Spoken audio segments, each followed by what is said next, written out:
अस्सलाम वालेकुम viewers, welcome back to my channel. उम्मीद करती हूँ कि आप सब ठीक ठाक होंगे और खैरियत से होंगे। आज की रेसिपी बहुत ही डिफरेंट है और सीजनल फ्रूट से अकॉर्डिंग है। जैसे कि मैं आपको हर रेसिपी में रिकमेंड करती रहती हूँ कि आप सीजनल फ्रूट्स यूज़ किया करें, वैसे ही अभी मौसम के अकॉर्डिंग मीठे आए हैं तो उसकी मैं आपके साथ एक रेसिपी शेयर करूँगी।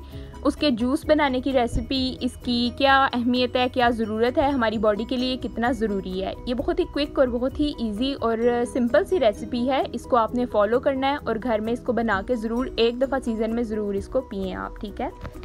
तो इसके फ़ायदे बहुत ज़्यादा टेक्निकल टर्म में नहीं मैं आपको बताती, मैं बहुत ही सिंपल टर्म में बताऊंगी क्योंकि मेरे जो व्यूअर्स हैं वो भी बहुत सादा लोग हैं। तो मैं आपको सादा ज़ुबान में बताऊंगी कि इसकी ग़िज़ाइयत क्यों इतनी ज़्यादा है, ये क्यों इतना इम्पॉर्टेंट है हमारी बॉडी के लिए। तो जैसा कि आप सबको पता है कि हमारा जो इम्यूनिटी सिस्टम होता है, बॉडी का जो दिफा का निज़ाम होता है, वो इसको स्ट्रॉन्ग करता है। मतलब जो मीठे हैं इसकी इतनी ज़्यादा भरपूर ग़िज़ाइयत से भरपूर हैं, वो इसको स्ट्रॉन्ग इम्यूनिटी को हमारी स्ट्रॉन्ग कर देते हैं।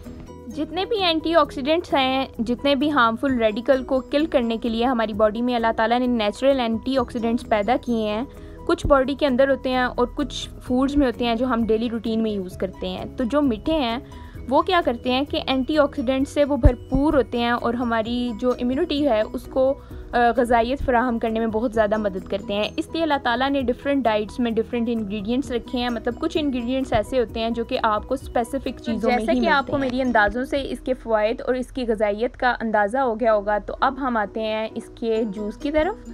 तो आज मैं आपको बनाना सिखाऊंगी मीठे का जूस।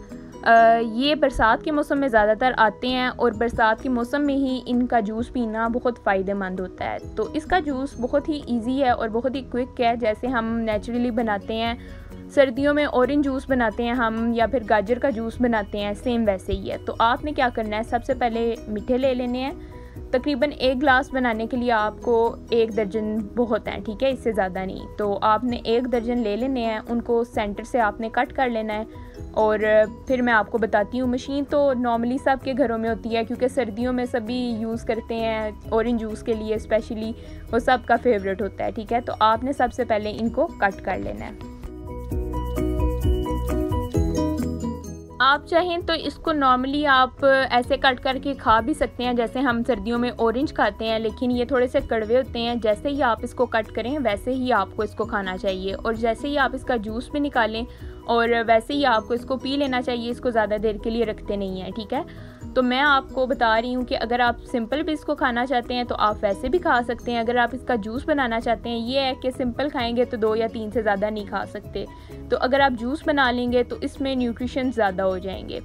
तो अब मैंने इसको 1 बाय 1 मैं इसको पुश कर रही हूँ मशीन में और फिर इसका जूस निकलता जाएगा। तो फिर मैं बताती हूँ कि बाकी के इंग्रेडिएंट्स हमें क्या चाहिए जो कि हमने फिर इसमें ऐड करने हैं।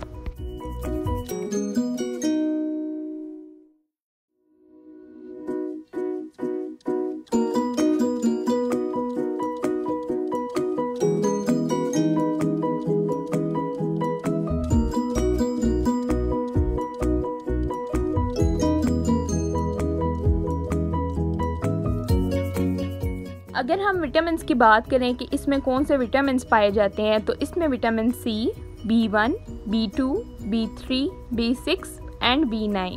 अब आप खुद इसका अंदाज़ा कर सकते हैं कि ये फुली लोडेड है, फुली लोडेड विद न्यूट्रिएंट्स। तो आपको सीज़न में इसकी ग़िज़ाइयत से भरपूर फ़ायदा ज़रूर उठाना चाहिए क्योंकि एक स्पेसिफ़िक मौसम के लिए आते हैं, थोड़े टाइम के लिए आते हैं और फिर चले जाते हैं।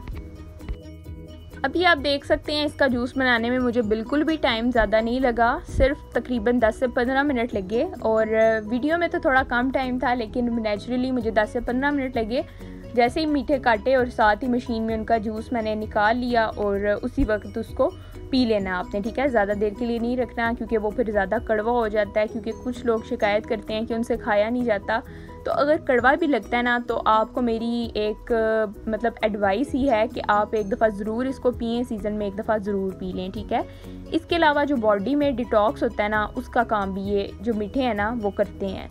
तो अब मैंने क्या किया है, ये तमाम के तमाम जो मीठे हैं इनका मैंने जूस निकाल लिया है। अब इसमें मज़ीद मैं क्या ऐड करूँगी, लेमन जो मैंने साइड पे रखे हुए हैं, लेमन स्क्वीज़ करूँगी। आप अपनी क्वांटिटी के अकॉर्डिंग कर सकते हैं। मतलब अगर आपको ज़्यादा तुर्श नहीं पसंद तो आप 1 लेमन भी स्क्वीज़ कर सकते हैं। अगर नहीं भी करना चाहते तो दैट्स फाइन, आप मत करें। मतलब आप इसको नेचुरली सिंपल भी पी सकते हैं, लेकिन अगर आपने टेस्ट बढ़ाना है इसका तो फिर लेमन ज़रूर इसमें स्क्वीज़ करें। उसके अलावा जो 2 और इंग्रेडिएंट्स हैं वो मैं आपको बताती हूँ, लेकिन पहले मैं इसके लेमन को स्क्वीज़ कर लूँ।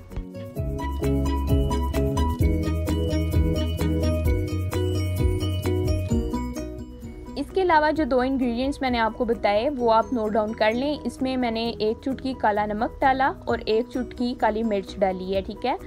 1 गिलास क्योंकि बना था ये 1 दर्जन मिठों का 1 गिलास बन जाता है। अगर आपके पास साइज़ छोटा है गिलास का तो 1.5 गिलास भी बन सकता है, लेकिन 1 गिलास में जितनी क्वांटिटी है उसमें आपने 1 चुटकी नमक डालना है काला और 1 चुटकी काली मिर्च डालनी है। फिर उसको अच्छे से मिक्स कर लेना है। अच्छा, जो काली मिर्च है ना वो ऑप्शनल है, अगर आपको पसंद नहीं है तो कोई ज़रूरत नहीं आप नहीं डालें। अगर आप कोई भी पेशेंट है बीपी का तो ज़रूरी नहीं है कि आप काला नमक भी डालें, आप इसको सिंपली भी पी सकते हैं क्योंकि ये ग़िज़ाइयत से भरपूर है।